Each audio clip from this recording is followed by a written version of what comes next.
What's up, everybody? Sean here for week number 4 of the NFL season with my NFL picks for week number 4.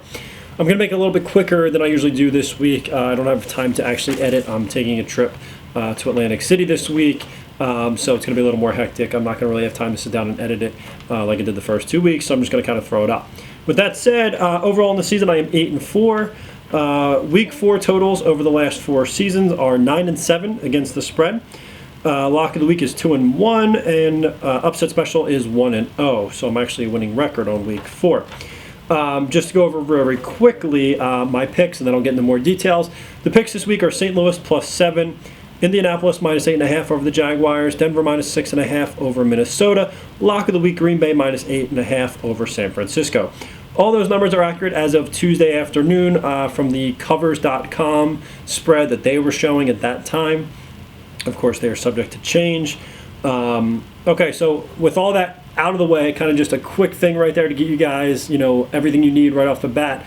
The reason I like St. Louis +7 over Arizona, let's just call it a feeling. I know all the signs point to Arizona winning this game and winning it big. There's just something I feel within this game that St. Louis is going to cover this. I just feel like they might even win the game, and it's going to be one of those where you're kind of scratching your head how did this happen? St. Louis played up to the Seahawks level in week 1. And of course, the next 2 weeks had horrible opponents, and they played down to their opponents. So I feel like they might step up here and play to the talent they're playing against. So again, let's just call it a feeling. I think St. Louis covers a 7. The Colts -8.5 over the Jaguars. I don't think I really need to get into that strongly, but let's say Indy covered the last 5 head-to-head matchups against the spread.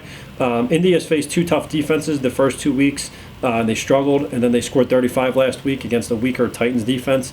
I expect them to score a lot this week. Jacksonville has faced 2 weak offenses and then faced a very good offense in the Patriots, and then they gave up 51 points.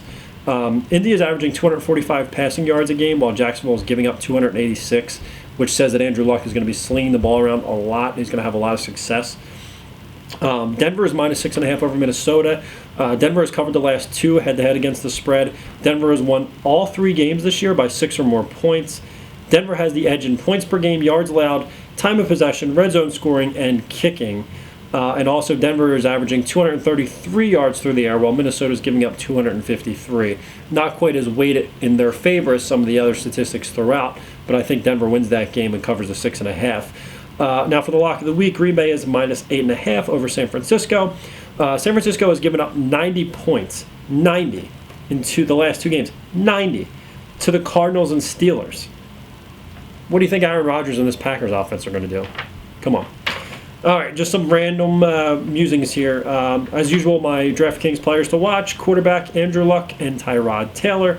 Running back Carlos Hyde and Matt Forte. Wide receivers Steve Smith and Sammy Watkins. Tight end Travis Kelce. Defense Denver Broncos. That's the picks I like for that. Also just some random little things, random little tidbits, I guess.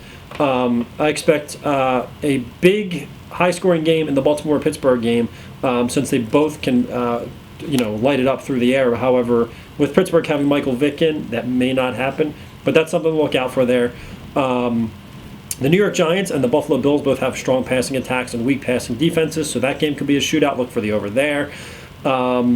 Look for the under in the Oakland and Chicago game. Look for it to be more of a rushing-centric attack, where it's going to be more rushing yards and slow clock movement in that game.